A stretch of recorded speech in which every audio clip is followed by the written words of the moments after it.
Good morning sa inyo lahat mga kapatid. Welcome back dito sa Jay Christian Love TV. For today's video mga kapatid is may nagbalik ulit na dagat natin mga kapatid. So kaya ko lang siya napansin sa loob natin dahil nagparuta tayo kanina. So gusto nyo siyang kita mga kapatid. So tara, alamin na natin siya. Let's go.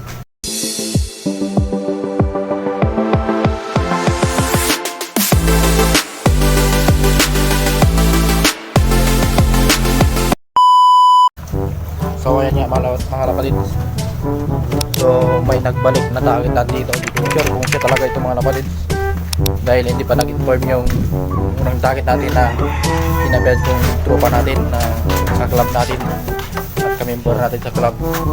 So ngayon lang ako napunta dito sa ngayon ko ulit binisita yung ibon natin. May napansin akong mga bagong ibon mga kapatid. May napansin akong bagong ibon. Hindi ko sure kung nakikita niyo mga kapatid. So ayan siya mga kapatid. So yung yung parang black checkered na may puti ang pakpak. Ayan o. Hindi ko sure kung siya to mga kapatid. Kasi yung una nating dagat na pinakawalan natin sa bukid natin dito, hindi ko sure kung umuwi yun mga kapatid dahil hindi pa nag-inform kung umuwi yun sa kanya mga kapatid dahil breeder daw yon. So ito parang siya to mga kapatid dahil pansin ko pa lang pati yung clip ring na kulay green. Parang siya talaga to mga kapatid. So hawakan natin siya mga kapatid, ulihin natin siya nang sa karon malaman natin kung siya to mga kapatid.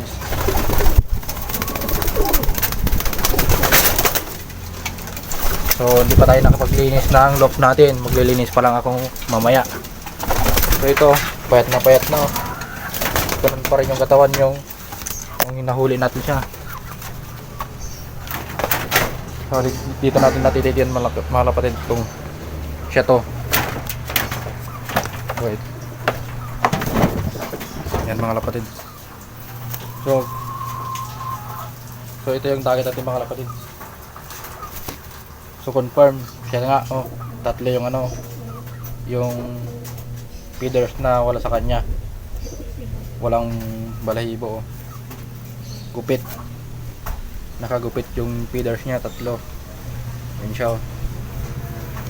Tapos yung kanyang clip, yun na naman mga kapatid, LPHA 273.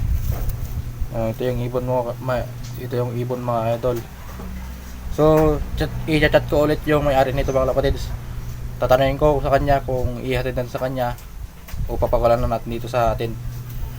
So ito siya mga kapatids, yung target natin. Yan o. So ikukulong muna natin siya dito para i-chat natin mamaya yung may-ari ng ibon.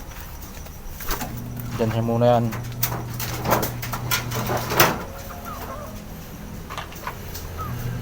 So ipakawalan lang natin mga idol. Bahala na yung may-ari nito. So yan, papakawalan na natin dito.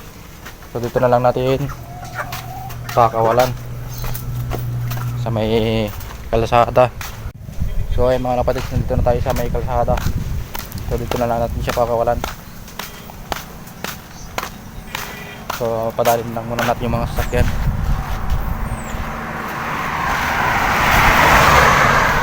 Para hindi siya madisgrasya. So ito na mga kapatid, pakawalan na natin yung dagat natin. So pangalawang balik niya na ito sa atin mga kapatid. So ayan. Ayan na siya mga kapatid. Pakawalan na natin siya. So mamaya i-chat na lang natin yung may-ari ng ibon. Ayan na siya mga kapatid. Ay patay yung apo pa. Sana nagpakaroon na. So maya update ko na lang yung may-ari ng ibon. So ayan idol, nakita nyo naman mga kapatids na napakakalan na natin yung target. Sana bumalik na kayo sa may-ari. So ayun mga kapatid, naputol yung video natin. So back to topic tayo. So ayan, napakawalan na natin yung target mga kapatid. Sana bumalik na sa may-ari si Christian Jen ang may-ari nun mga kapatid. So yan mga kapatid, so mamaya so ibabiewing ko na naman yung mga ibon natin dahil ngayon lang umaraw mga kapatid. So 4 na araw na sunod-sunod na ulan mga kapatid, walang tigil. Meron mang tigil pero umuulan din kaagad. So yun mga kapatid, so mamaya papakawalan natin yung mga ibon natin, yung iba at saka yung iba ibubuwing natin para nang sa karon makapagpatayo sila ng mga balayibo dahil medyo basa pa yung mga balayibo ng ibang ibon natin dito mga lapatids. So yun mga lapatid, so dito ko naman muna siguro tatapusin yung video natin.